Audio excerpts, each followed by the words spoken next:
Olá, está no ar mais um Ver TV, um programa para quem gosta de televisão. Nós discutimos aqui toda semana o papel da televisão na sociedade brasileira e você é sempre o nosso convidado. A Constituição brasileira, chamada de Constituição Cidadã, comemora neste mês de outubro as suas bodas de prata. Há o que festejar, mas também o que lamentar.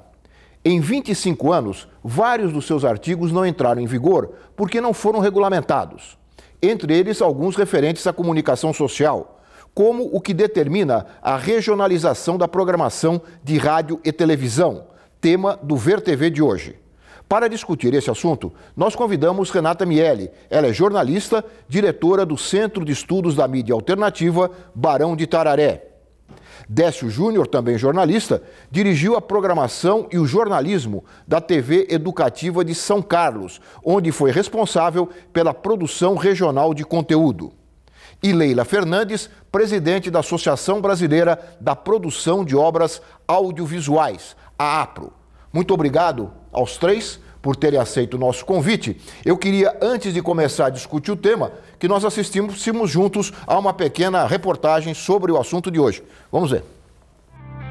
Está lá no artigo 221 da Constituição Brasileira, em seu inciso 3º. Diz que a produção e a programação das emissoras de rádio e televisão atenderão ao princípio da regionalização da produção cultural, artística e jornalística, conforme percentuais estabelecidos em lei. Só que esta lei, até hoje, não foi votada no Congresso Nacional. Ela tramita há 22 anos. Foi apresentada em 1991 pela deputada Jandira Fegali, do PCdoB do Rio de Janeiro, e só foi aprovada 12 anos depois pela Câmara. Seguiu para o Senado com a relatoria do senador Romero Jucá. A proposta foi aprovada em uma comissão especial, devendo seguir para o plenário, mas vem recebendo fortes críticas de entidades ligadas ao setor. Elas entendem que o projeto inicial foi desfigurado e citam como exemplos a não classificação de horários na grade das emissoras e a inclusão, como programação regional, dos espaços reservados à propaganda eleitoral e às cadeias nacionais para pronunciamentos de autoridades do governo. Se a presidenta da República entra em cadeia de rádio e TV, isso não pode ser descontado da produção regional. Nem o programa eleitoral partidário, por exemplo. Isso é uma obrigatoriedade da democracia brasileira. Se o programa eleitoral é local, se o programa religioso em determinada emissora é local, ele também se trata de um programa local. O que nós queremos é que isso não vá a plenário como está, que nós tenhamos um texto substitutivo que recupere esse debate, mesmo que modernizado, já que mudou a tecnologia, mudou a produção. A deputada Jandira fez um projeto, nós levamos em conta o projeto dela, nós colhemos contribuições do projeto dela, mas esse projeto que eu apresentei é mais abrangente e eu diria mais generoso.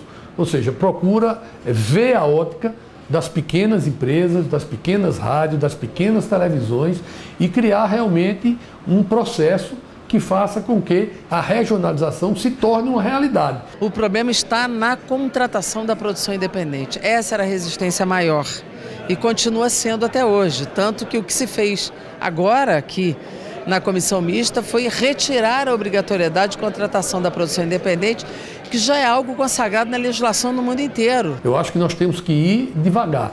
Se nós tivermos com essa nova regulamentação a condição de fazer boa programação local, essa programação local crescer, virar algo atrativo, pode ser que até no futuro as redes nacionais aumentem um pouco mais o espaço da grade local. A TV só colocar o que ela própria produz e não abrir para a produção independente um canal que é concessão pública e que é o que permite de fato que a pluralidade brasileira vá para as telas de TV, por isso que o slogan é "Quero me ver na TV", quer dizer, que não é possível que o sotaque do Leblon continue sendo falado em Rio Branco sem que Rio Branco fale na sua própria televisão.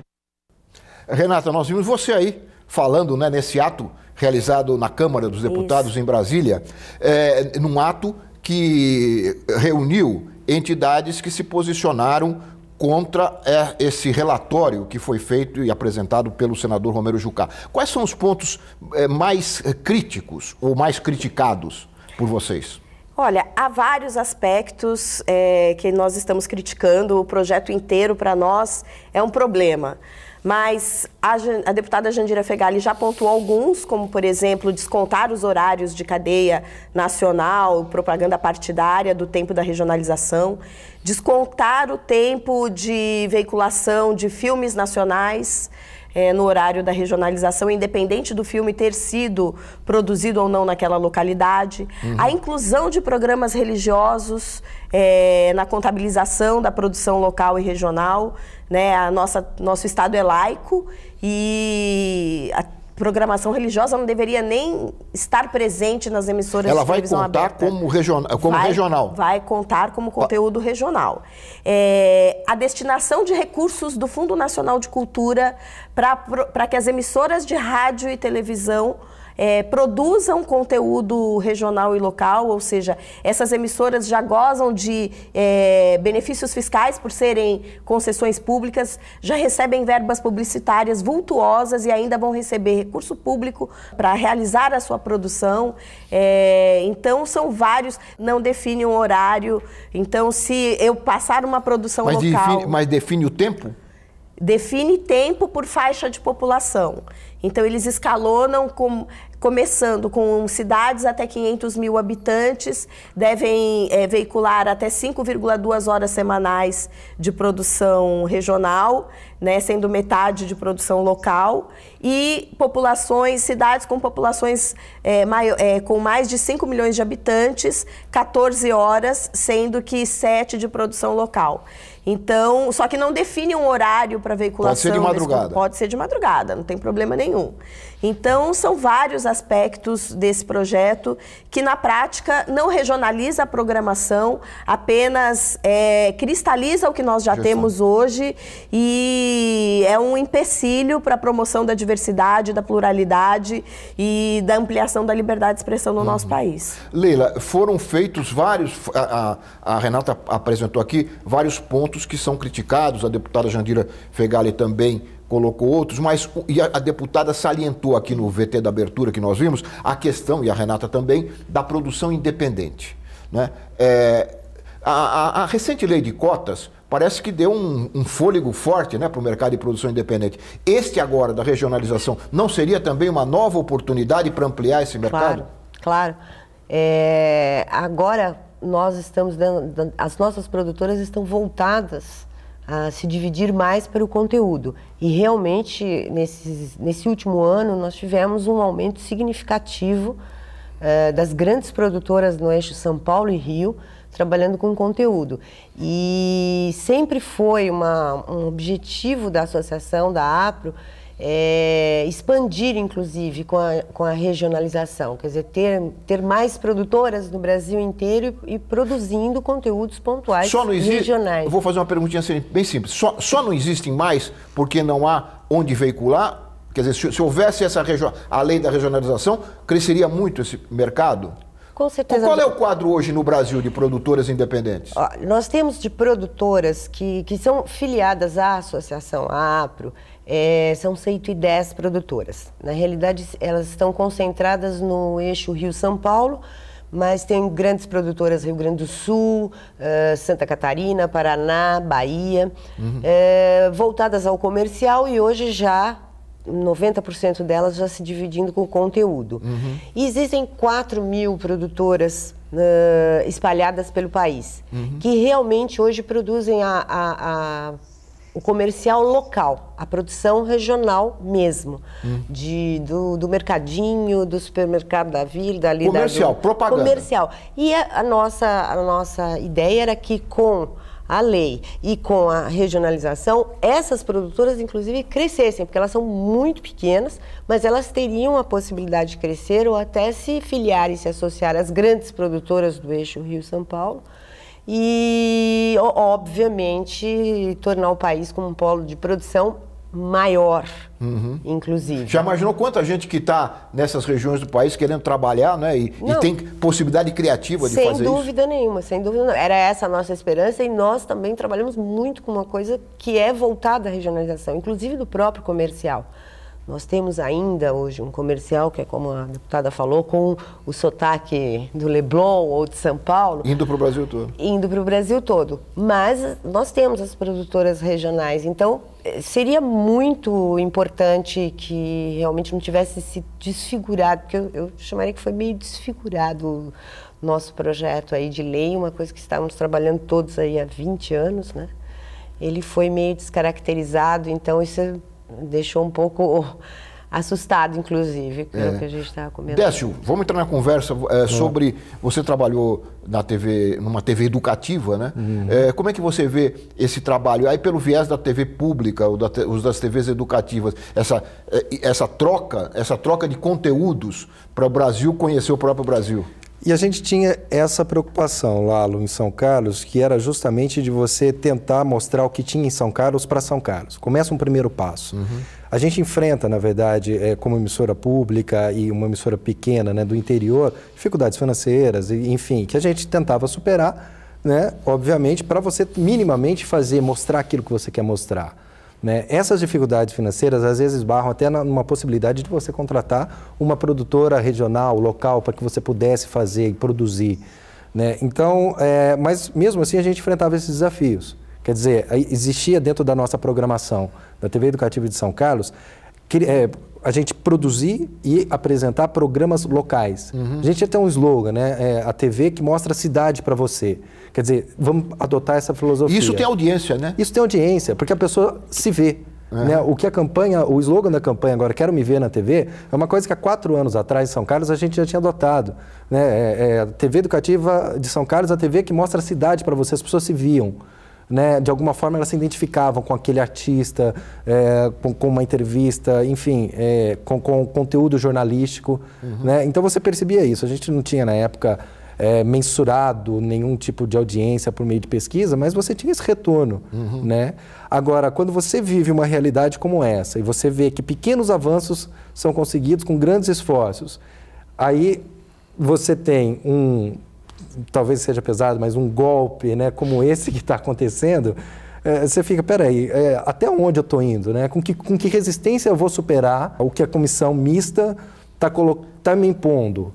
Né? Eu como TV pública, né, como uma TV lá do interior, estou falando de São Carlos, a 250 quilômetros de São Paulo, mas e se eu tenho uma produtora ou minimamente quero montar uma TV lá em Araputanga, no Mato Grosso? Ou em Brasília, ou no Rio Grande do Sul? Enfim, como é que eu vou superar essas barreiras que a gente começou com muito esforço em São Carlos, com projetos que nos põem no colo dessa maneira? Renata, ele falou da comissão mista. Eu queria deixar claro para o telespectador, você que vem acompanhando esse processo, em que pé está.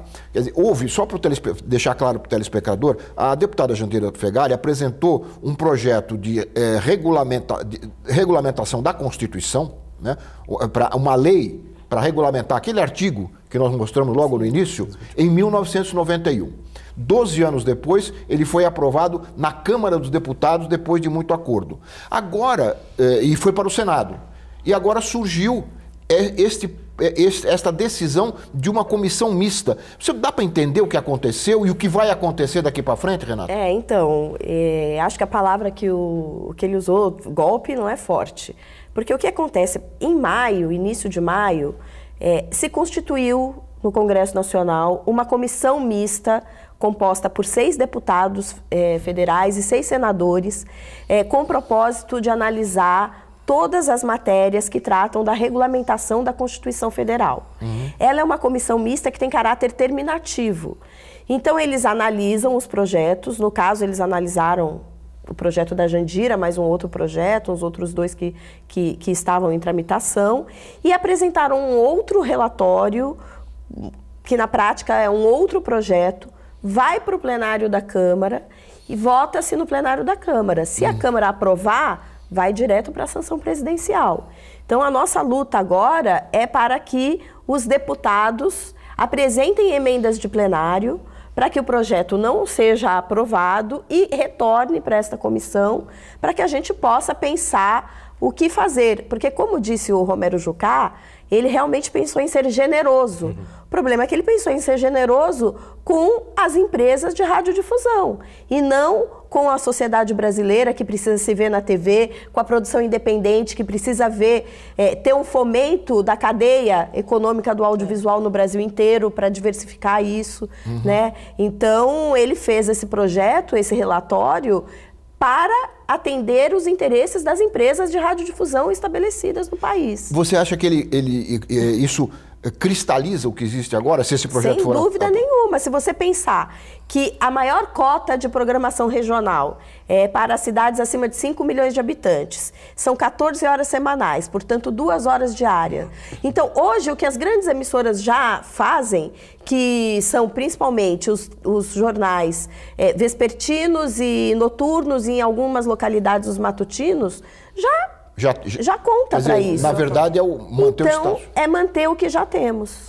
Diga dessa. E aí, Lalo, dentro disso que a Renata está colocando, eu acho que assim, a gente tem, quando a gente fala de regionalização, né, eu dei o exemplo lá de Araputanga ou lá do Rio Grande do Sul, enfim, mas você tem regionalização, por exemplo, nesses centros, né, aqui em São Paulo a gente tem, você, por exemplo, pode pegar produções, por exemplo, de jovens, por exemplo, da Vila Albertina, que eu já assisti, tive a oportunidade de participar em 2006, 15 jovens fizeram uma produção independente, obviamente financiada por uma outra instituição, uma ONG do Rio de Janeiro, que é o Observatório de Favelas, mas eles criaram 2 curtas, eles foram atrás do produtor, eles foram atrás do roteirista, chamaram o Di Moretti para oferecer oficina para eles, eles foram atrás de tudo.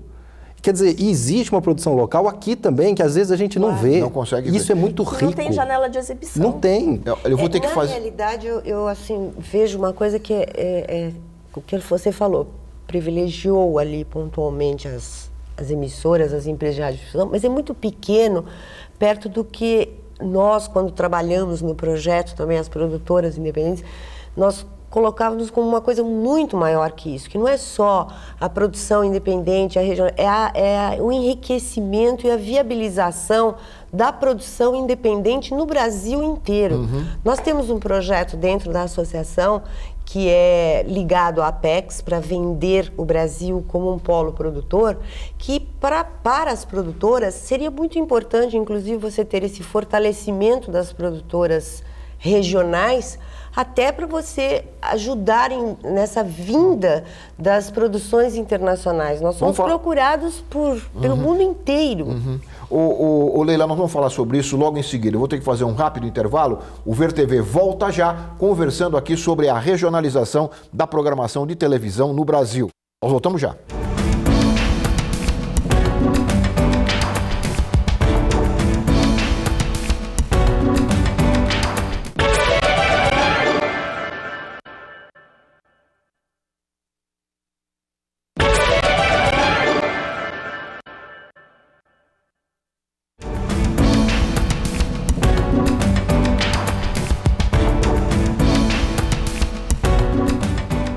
Nós estamos de volta com o Ver TV, que conversa hoje com os nossos convidados sobre a regionalização da programação de rádio e televisão no Brasil.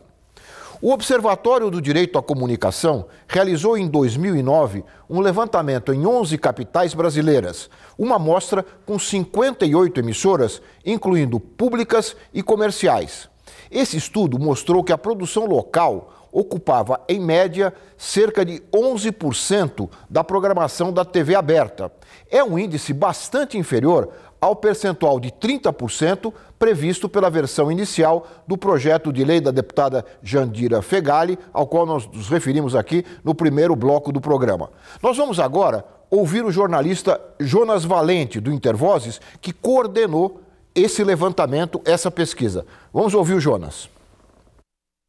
O estudo constatou que pouco mais de 10% dos programas que estavam na grade eram produzidos localmente. Entre as redes nacionais, a Rede Globo foi a que teve o menor índice de produção local, porque a participação das afiliadas é muito amarrada. Você tem um telejornal de manhã, um telejornal na hora do almoço, um telejornal à noite e um ou outro programa Globo Comunidade no domingo de manhã.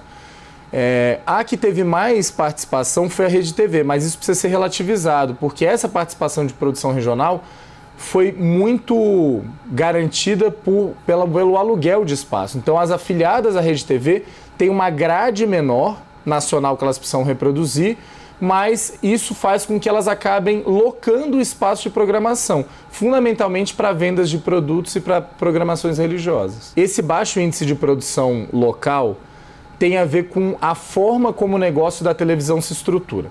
Então, televisão é um negócio caro e ele se estruturou historicamente no Brasil na lógica de rede. E a lógica de rede, para que você consiga uma lucratividade alta, ela precisa ter uma programação que é gerada de maneira centralizada, passando no país inteiro, porque é só assim que as cabeças conseguem negociar altos contratos de publicidade.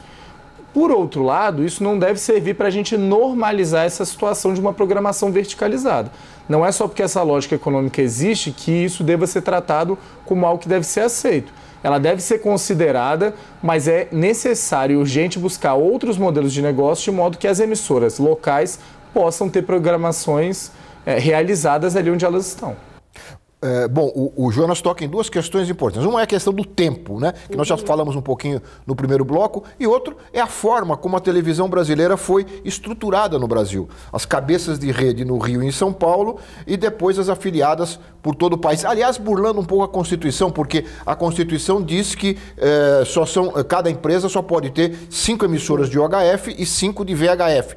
Quer dizer, para burlar isso, as cabeças de rede têm as 5 realmente, ou as 10, e depois todas as afiliadas que reproduzem a programação no Brasil todo.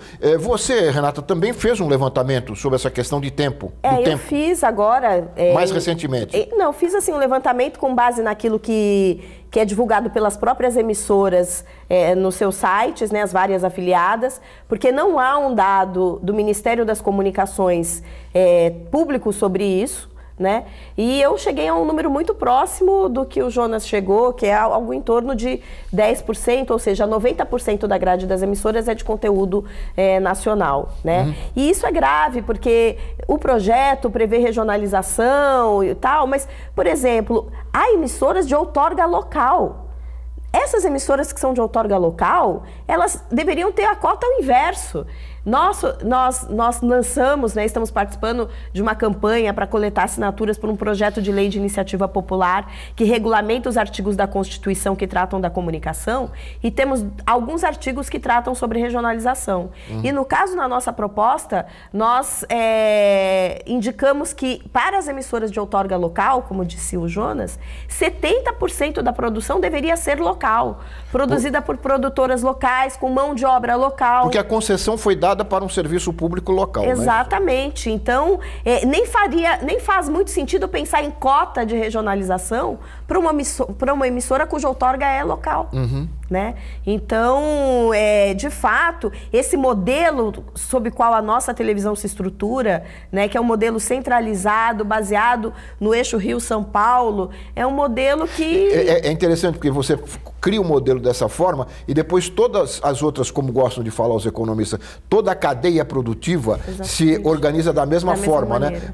As agências estão, as produtoras estão também organizadas da mesma forma, para acompanhar, né, os canais de veiculação. Sim. E também os grandes anunciantes também se concentram aqui. E as nossas produtoras, elas nasceram e o negócio maior ainda é a propaganda.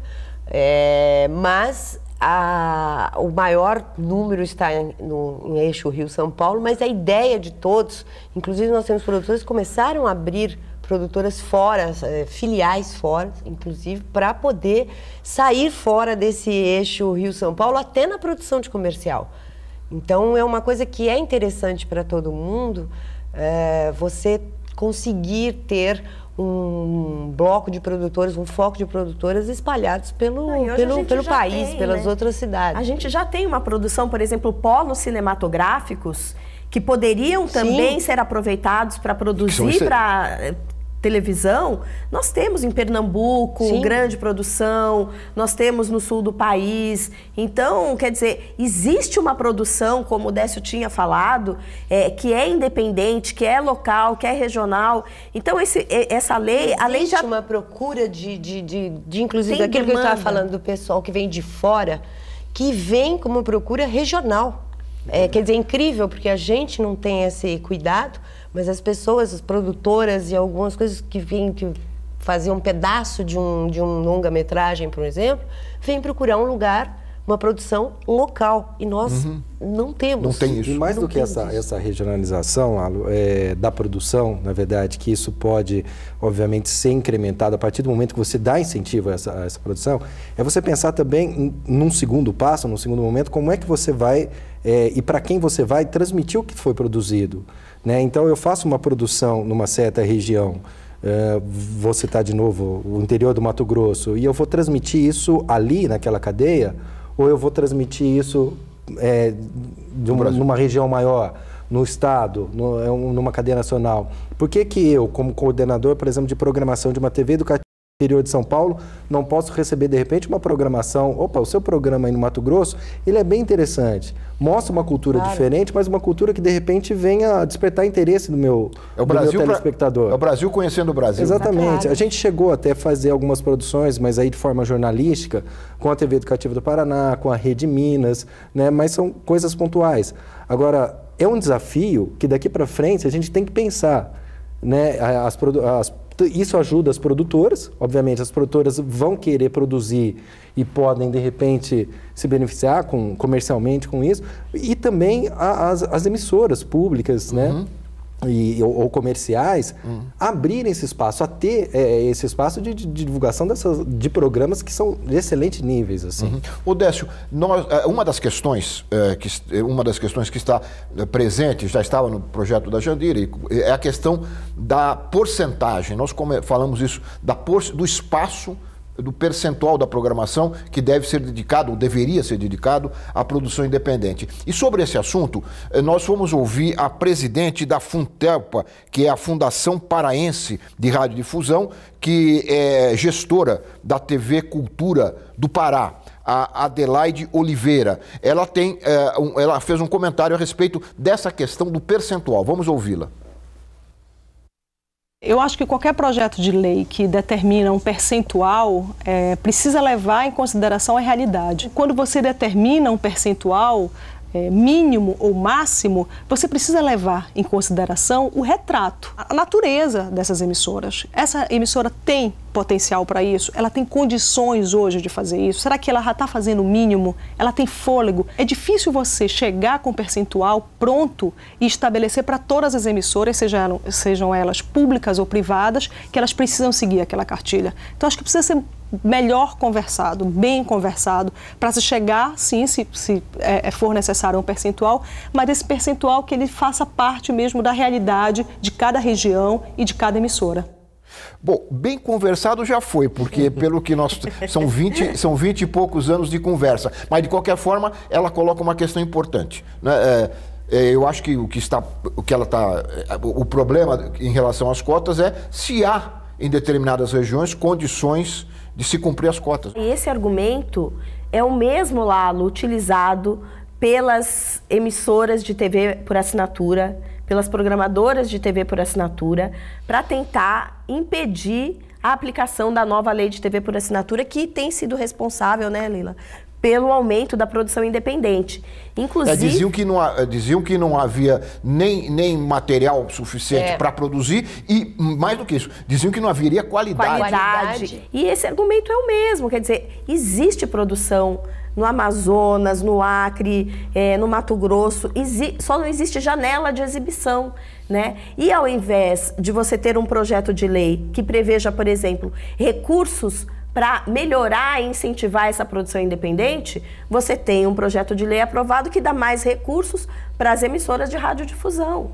Então, se a emissora tivesse a visão de que vamos beber naquilo que está sendo produzido no local, na riqueza cultural, nós temos uma diversidade, uma pluralidade, uma riqueza, uma criatividade, um povo que faz cultura todos os dias, isso tem que ir para a televisão. Né? É o desafio de você criar o incentivo da produção e, obviamente, você financiar isso. Né? Vou dar um exemplo lá de São Carlos também, fora até da emissora, né, da TV educativa. Você pega a Universidade Federal de São Carlos, que tem um curso relativamente novo de imagem e som, E você pega a produção dos jovens que se formam pela universidade, que fazem trabalho de conclusão de curso, que são produções fantásticas. Que dá para ir na televisão. Que são, inclusive, premiados, assim, em festivais de curtas. E aí você vê com que investimento eles fazem isso, né? Com que profissionalismo, obviamente, com o profissionalismo de quem está se formando, com os investimentos que eles correm atrás de patrocinadores locais. E aí você assiste isso depois na internet, são produções ótimas. E são profissionais que vão entrar no mercado para produzir outros programas cada vez melhores. Mas como você incentiva isso? Obviamente financiando. Precisa de recurso. Como o Jonas falou, a TV é um instrumento caro. É caro fazer televisão. Você precisa incentivar isso de alguma forma. Mas o que eu acho muito estranho é que você, para ver uma coisa, para você discutir alguma coisa, alguma regulamentação da lei, a primeira coisa que se discute é na falta de capacidade que poderia existir. Quer dizer, é um absurdo falar, não vai ter capacidade local para emissora, as produtoras não têm capacidade, que foi o que nós ouvimos, né? Não vai ter bom conteúdo, não vai ter boas... É um absurdo você primeiro discute se vai existir a capacidade de você sentar e ver uma regulamentação decente para todo mundo, que seja... bem feita, vamos dizer assim, né? Então eles começam, parece aqui que no país nós começamos ao contrário, né? Será que as pessoas vão ter capacidade daquilo que nós estamos criando? Cria direito, faz direito, incentiva. O telespectador precisa se perguntar, eu quero assistir isso que está passando. Vai julgar a nossa capacidade, né? Ele precisa... Não a lei, olha, vamos ver a lei, porque talvez eles não sejam capazes. Quer dizer, você tem que ter a janela, você tem que ter a janela e tem que ter o incentivo, né? Claro. Exatamente. Né? Esse é um problema... que são duas questões que se combinam. E nesse sentido, a própria deputada Jandira, ela fez uma ressalva quando ela fez um comentário, ela disse assim, olha, minha lei é de 1991.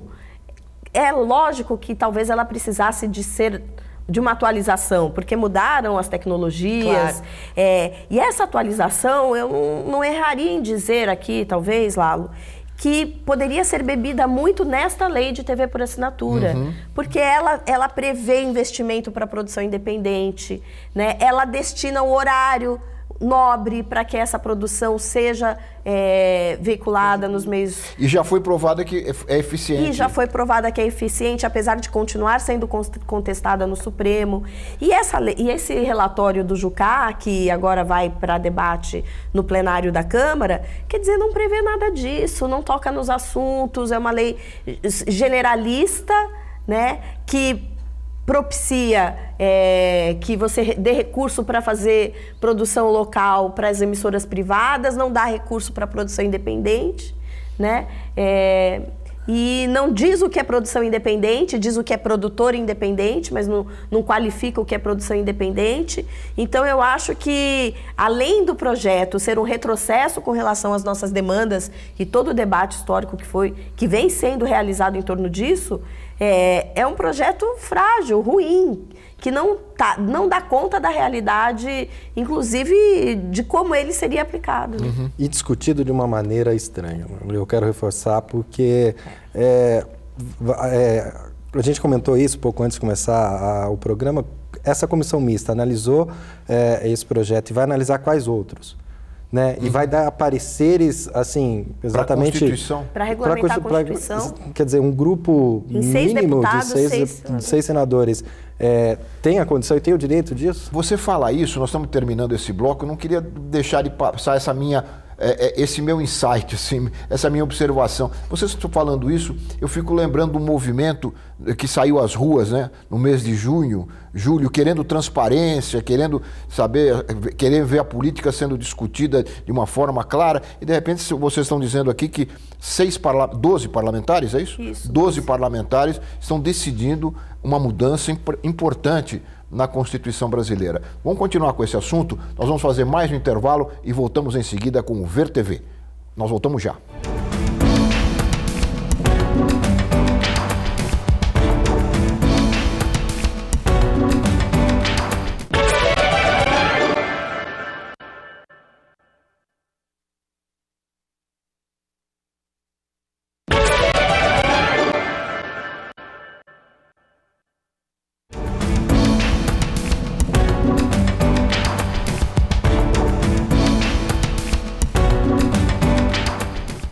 Nós estamos de volta com o Ver TV, que hoje conversa aqui com os nossos convidados sobre a regionalização da programação de rádio e TV no Brasil. Com apoio da TV da Universidade Federal de Santa Catarina, da TVE de Tocantins, da TV Brasil do Maranhão e da TV Universidade do Mato Grosso, o Ver TV foi a várias cidades do país ouvir algumas pessoas sobre o espaço que a TV brasileira reserva para esses programas. O Décio lembrou bem no bloco anterior, né? Nós precisamos saber se as pessoas estão contentes com o que vem e o que elas querem ver. Exatamente. Nas suas cidades. Vamos ver o que elas querem ver.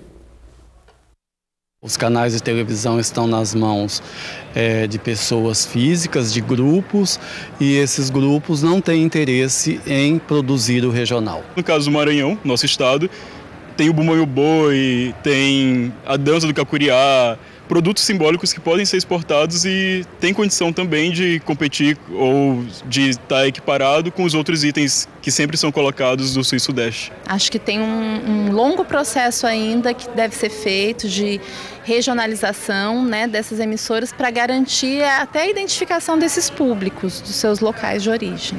Geralmente eu assisto os canais aí, sempre tem transmissão local, né, sobre esporte, sobre jornalismo do nosso estado. A TV hoje é um negócio, a TV é um produto. Para você ter acesso às maiorias, à população, esse produto tem que ser bom. Então, qual é a forma de tornar esse produto bom?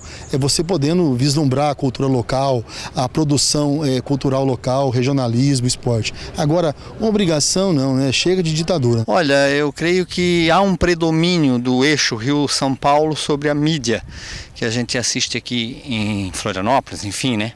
Mas temos alguns programas locais que também dão boas informações a respeito da nossa cultura, enfim, de todo o trabalho. Mato Grosso é um estado muito rico, com a cultura, suas tradições, sua culinária, as nossas danças que tem em Vila Bela Santíssima Trindade, na minha cidade, que é Poconé, nós temos a cavalhada, que é uma cultura tradicional, temos também a dança dos mascarados. Acho que está faltando um pouquinho assim de intercâmbio. Infelizmente, hoje nós temos muito segmento enlatado, né? São seriados, muitos deles dos Estados Unidos, e realmente o regionalismo ele peca. Nós não temos segmentos, apenas alguns, são poucos, né, programas locais, da grade local, que abrange o regionalismo.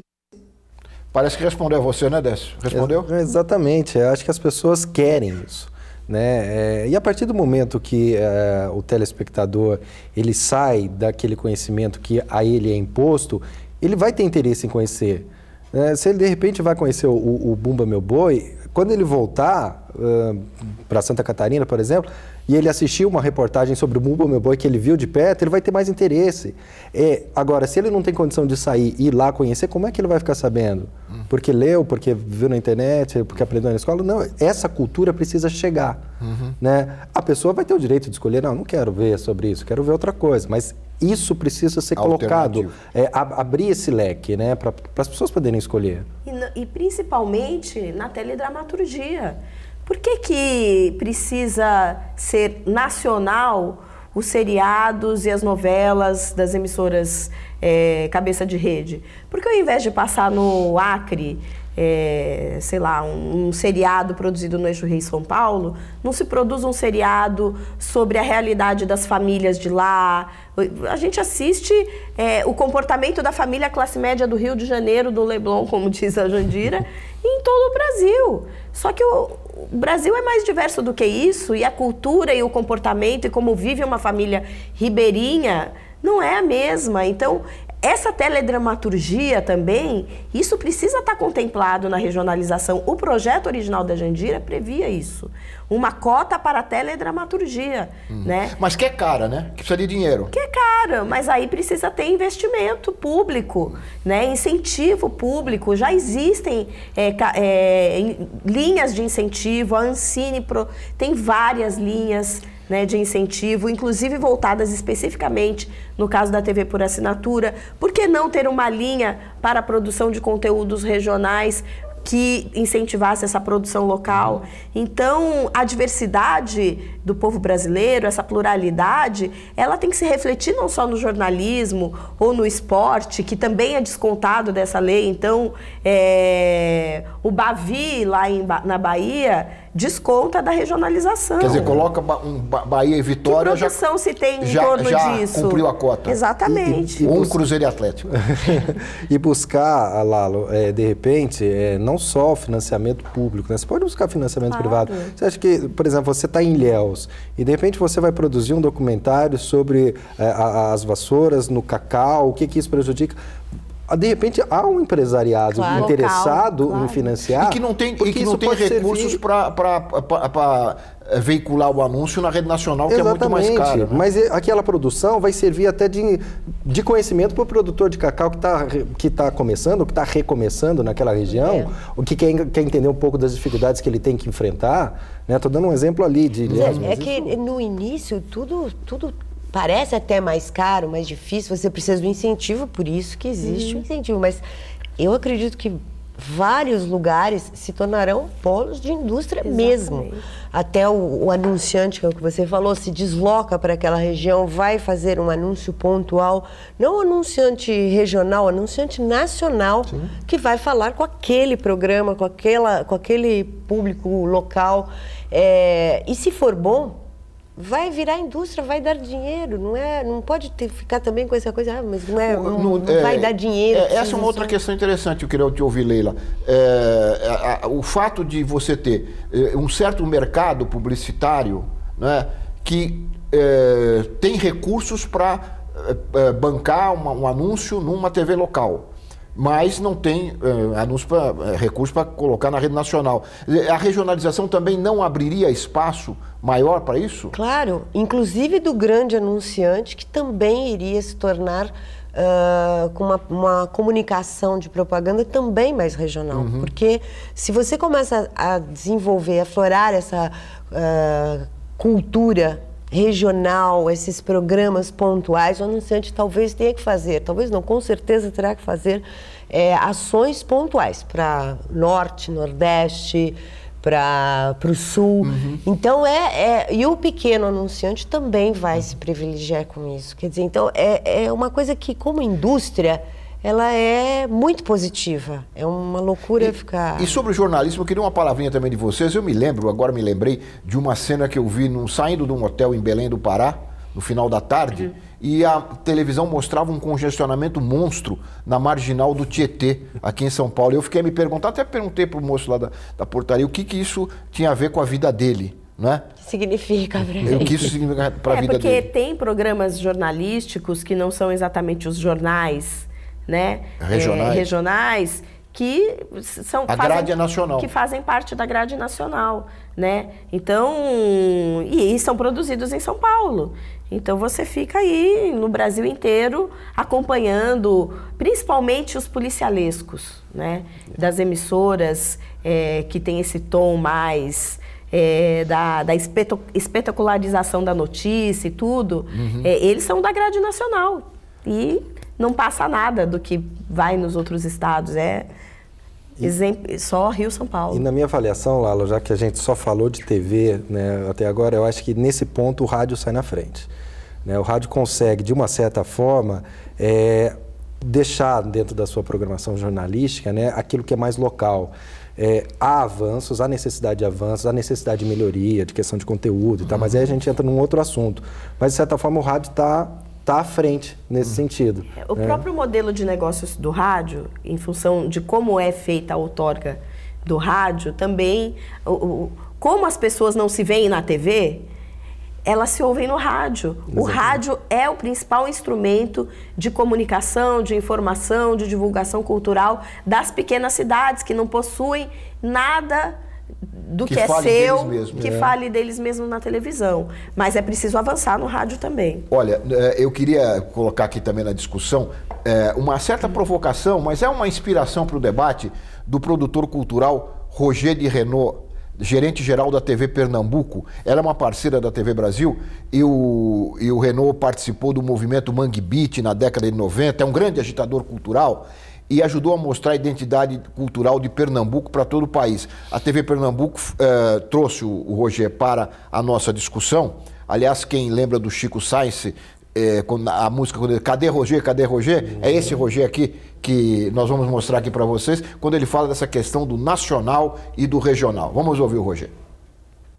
Infelizmente, a diferença entre um programa regional e um programa local e um programa nacional é o status. Quando se aparece num programa nacional, mesmo que ele seja uma desgraça, seja muito ruim, a pessoa está ali, parece que sendo reconhecida como um valor. E no programa local, o programa local diminui. A pessoa, mas é um programa local. Talvez a gente chegue numa história aí de questionamento do que é local e o que é regional. Aqui a gente sempre brinca com isso. Quando tem prêmios da música, prêmios nacionais de música, o samba não entra como uma categoria. Cantores de samba, eles ganham categoria de cantor da música brasileira. E os cantores que cantam forró, mesmo que cantem outras coisas, mas se ele cantar 2 músicas de forró no seu repertório, ele entra como cantor regional. E isso é uma coisa muito dúbia, que a gente quer que o nosso regional seja nacional através de redes como a TV Brasil e como outras que vão se formando e que tenham também mecanismos que possam produzir coisas feitas nas regiões, porque o nacional é o Brasil e não o que é feito por conveniência financeira no eixo Rio-São Paulo, porque aí a gente tem que esperar chegar no Rio-São Paulo, tem que deixar a sua cidade para ir para lá e dizer, oba, os caras estão aqui, não precisa a gente pagar passagem para ir lá ver eles. Aí eles viram nacional, quando a gente é muito mais nacional e muito mais universal, quando a gente continua dentro do nosso quintal. O Roger falou aí, vocês viram o cenário, é uma Rural Willis. Era um programa que ele fazia chamado Som da Rural, né? onde ele mostrava músicas regionais, né? Tendo como cenário esse veículo, né? Que já não existe mais. Eu acho que ele toca em pontos importantes, né? O nacional e o regional, né, Renata? O Brasil é um país de dimensões continentais. Se você for ser rigoroso, não tem uma coisa que é nacional no Brasil. Tudo nasce no local e por uma construção histórica e cultural se transforma nacional. Ele deu o exemplo do samba. Agora, o samba, ele nasceu, tem o samba da Bahia, tem o samba do Rio, tem o samba em São Paulo, apesar de alguns dizerem que aqui é o túmulo do samba, mas por que não o vaneirão no Rio Grande do Sul não possa ser uma cultura nacional também? Então isso é uma construção, o Brasil é imenso, né? Agora, é importante dizer, eu acho, Lalo, eu fiquei pensando aqui ao longo do programa, ninguém está, talvez use uma palavra forte porque me fugiu outra, demonizando aquilo que é produzido no eixo Rio-São Paulo. Sim. Não se trata disso, né? Ao contrário. Agora, não se pode limitar a isso. E o modelo de negócios da radiodifusão brasileira se limitou a isso, né? A mostrar o Brasil pela janela do Rio e São Paulo e esquecer o resto, né? Então, acho que isso é que não pode... Você vê uma novela, mesmo que essa novela tenha uma temática local, da Bahia ou do Nordeste brasileiro, sei lá, o ator que faz aquele personagem é um ator do eixo Rio-São Paulo, que é obrigado a desenvolver um sotaque daquela região do país. Então, quer dizer, uma coisa artificial, uma coisa que não precisaria ser assim. Porque nós temos artistas brilhantes em todas as regiões do Brasil e que poderiam cumprir esse papel. Essa questão dos sotaques é importante, nós vamos ter que fazer um outro programa sobre isso. Deixa eu só fazer uma colocação aqui dentro que a Renata colocou, né, de servir de embrião. Obviamente que vou dar um exemplo pequeno, mas que você percebe que foi um embrião que, de certa forma, né, começou a se desenvolver. Dentro dos desafios da TV Educativa de São Carlos, a gente criou um programa musical que se chamava Almanac Musical. Na época, a gente até questionou, né, numa reunião nossa, falou, será que nós vamos ter músicos suficientes para trazer? Porque era uma coisa local, né? A transmissão do programa era local. Enfim, o processo passou, o programa ganhou força e, de repente, a gente estava recebendo ligação de músicos de Jundiaí, de Ribeirão Preto, de Belo Horizonte. Escuta, meu amigo, mas a gente é uma produção local, pequena, só passa aqui. Não, mas eu quero ir aí. Eu vi pela internet.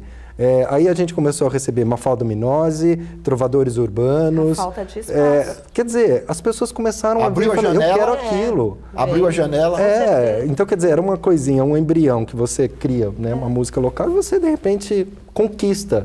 Né, as pessoas querem ir ver. Olha, eu tenho que terminar o programa, mas eu queria registrar aqui, perguntar para a Renata se o nenê dela nasce antes da lei ou depois da lei. Eu espero que ele nasça antes da lei, porque nossa luta é para que essa lei não seja aprovada no plenário da Câmara, para que a gente consiga fazer com que os deputados apresentem emendas para defender o interesse da população da sua localidade no debate da regionalização e que a gente tenha mais tempo para que o que nós discutimos aqui se reflita numa proposta real de regionalização da programação de rádio e televisão. Muito bem, nós chegamos ao final do programa. Eu quero agradecer muito os esclarecimentos que vocês trouxeram a mim e aos telespectadores, com certeza, a respeito de um tema que às vezes não é muito debatido e a sociedade às vezes não acompanha.